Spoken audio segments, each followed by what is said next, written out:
안녕하십니까. KBS 9시 경남 뉴스입니다. 지난 주말 함안 낙화놀이에 수만 명의 인파가 몰리면서 교통 혼잡과 통신 마비로 큰 불편을 겪었다는 소식 전해드렸는데요.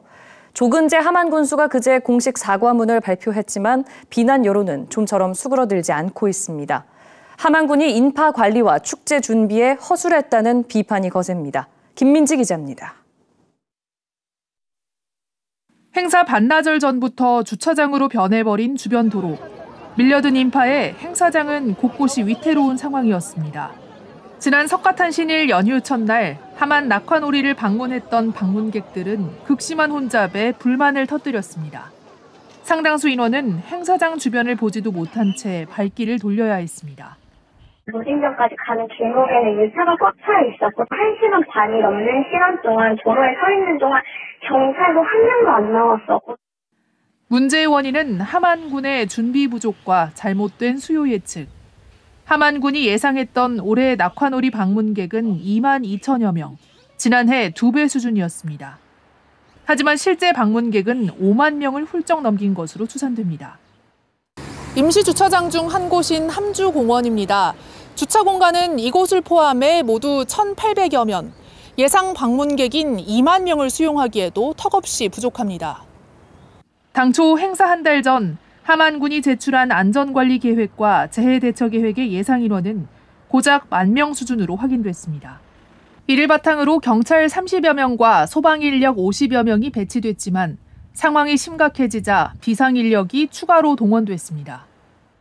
8,000명에서 10,000명 정도 왔다고 그렇게 보고 있습니다. 그거보다 한 2배 정도 이렇게 이제 하면 될 것이다. 너무 많이 오시니까 이제 이게. 무엇보다 지난해처럼 예약제나 축제 유료화를 통해 방문 인원을 통제할 수 있었지만 준비가 부족했다는 지적입니다. 무진정이라고 하는 데는 2만 명 수용 안 됩니다. 10,000명도 수용 안 됩니다.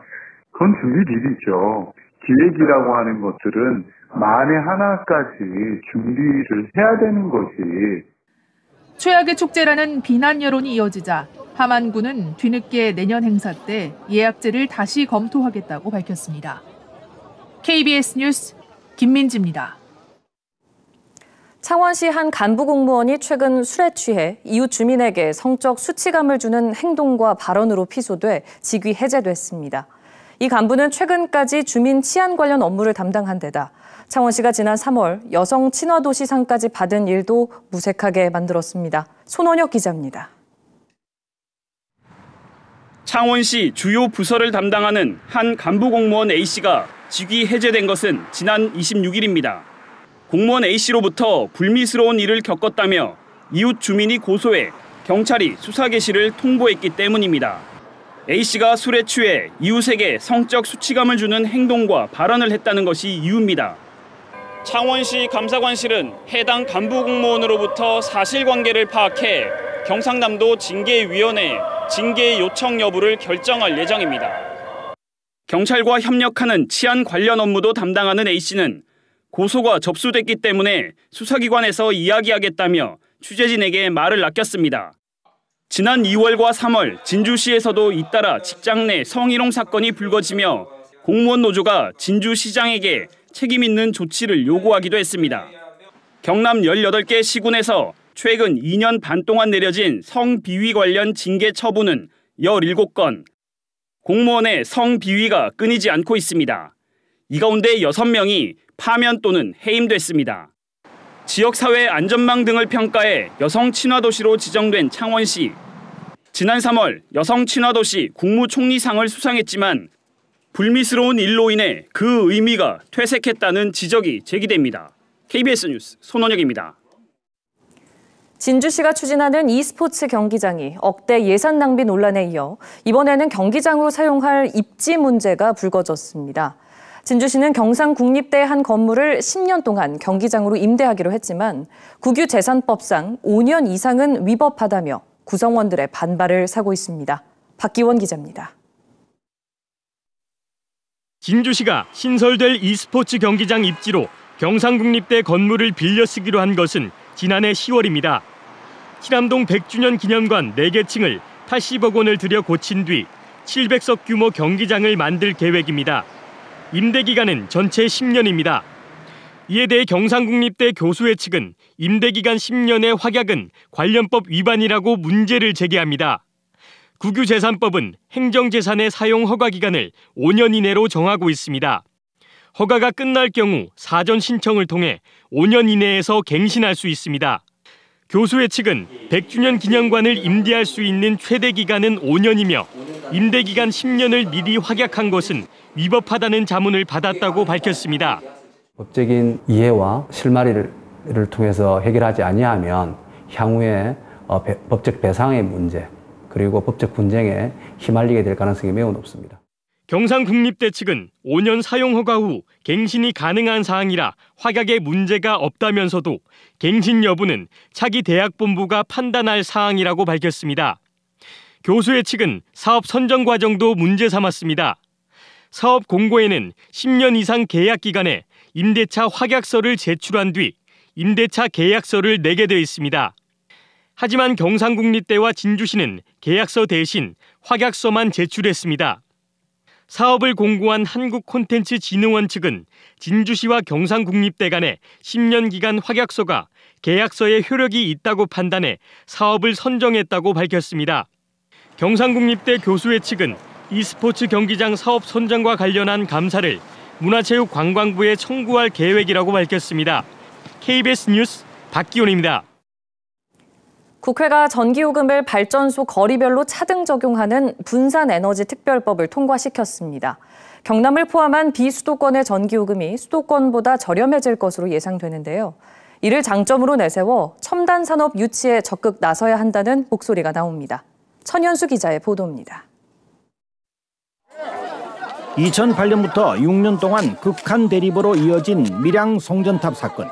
11차례 공사 중단과 주민 2명이 목숨을 끊었는데도 765kV 송전탑 건설은 강행됐습니다. 울주, 신고리, 원전 전기를 수도권에 보내기 위한 송전탑에 지역이 피해를 본 대표적인 사건이었습니다. 국회는 지난 25일 발전소 거리별로 전기요금을 차등 부과하는 내용을 담은 분산에너지 특별법을 통과시켰습니다. 전국 시도별 전력 작업률은 영남과 전남, 강원이 높고 경기도와 전북은 다소 부족, 서울과 중부지방은 매우 낮습니다. 작업률이 높은 지역은 전기요금이 상대적으로 낮아져 전국의 산업 구조가 재편될 수 있습니다. 경남의 체감 산업 전기료가 인하될 개연성이 매우 높은데요. 전력 소비가 큰 첨단 산업 유치에 긍정적 영향을 미칠 것으로 보입니다. 지역에도 반도체 산업과 데이터 센터 등의 유치 가능성이 커질 수 있습니다. 분산에너지 특별법은 1년 뒤부터 시행되는데 이 기간 동안 정부가 시행령을 마련하게 됩니다. 경상남도를 비롯한 비수도권에 실질적인 이득이 돌아가도록 지역과 정치권이 노력을 해야 하는 것입니다. 문제는 시행령에 전기요금의 지역별 차등폭과 차등 적용을 나누는 권역 등을 어느 정도 비중으로 산정할 것인가 등이 변수가 됩니다. 경남 내에서는 화력발전소를 바로 옆에 둔 사천과 하동, 원자력발전소에 가까운 밀양과 양산 등이 산업 유치에 유리해질 전망입니다. 그래서 경상남도도 화력발전소를 포함해서 원자력까지 어떤 토대를 마련하는 데는 중앙정부에 여러 가지 의견을 개진을 해야 된다고, 선제적으로 해야 된다고 보죠. 전기요금 차등 적용과 관련해 제주도가 분산에너지 특구를 추진하고 경북과 울산시는 토론회와 용역으로 발빠른 후속 대책 마련에 나서고 있습니다. KBS 뉴스 천현수입니다.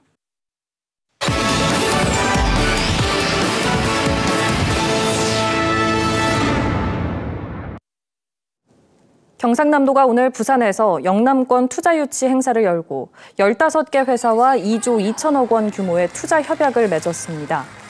한울 HCDC 주식회사는 함양군에 1조 2,500억 원을 투자해 데이터 센터를 구축하기로 했으며 한국 경남 태양유전 주식회사는 사천 제1 일반산업단지에 1,000억 원을 투자해 전자제품 부품 생산 공장을 지을 계획입니다. 또 주식회사 해운은 남해군에 2,300억 원을 투자해 관광호텔을 짓기로 협약을 맺었습니다.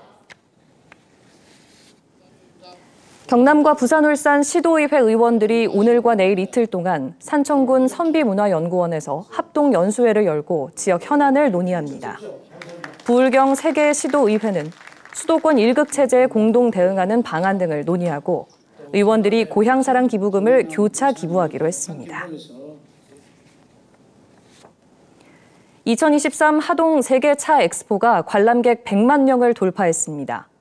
엑스포 조직위 측은 개막 24일 만인 지난 27일 관람객 100만 명을 넘어섰고 서울에서 온 100만 번째 입장객에게는 닭이 세트 등을 선물했다고 밝혔습니다. 국내 최초 차 분야 공식 국제 승인 행사인 2023 하동 세계차 엑스포는 다음 달 3일 막을 내립니다. 창녕군 농민회와 창녕정의실천연대가 오늘 농지법 위반과 투기 의혹을 받고 있는 이경재 경남도의원을 경찰에 고발했습니다. 이들은 이 의원이 한 지역 농협 지점장이던 2016년 지인 8명과 동시에 농협 대출을 받아 김해시 농지를 사들일 때 대출 알선과 특혜가 없었는지 수사해야 한다고 주장했습니다.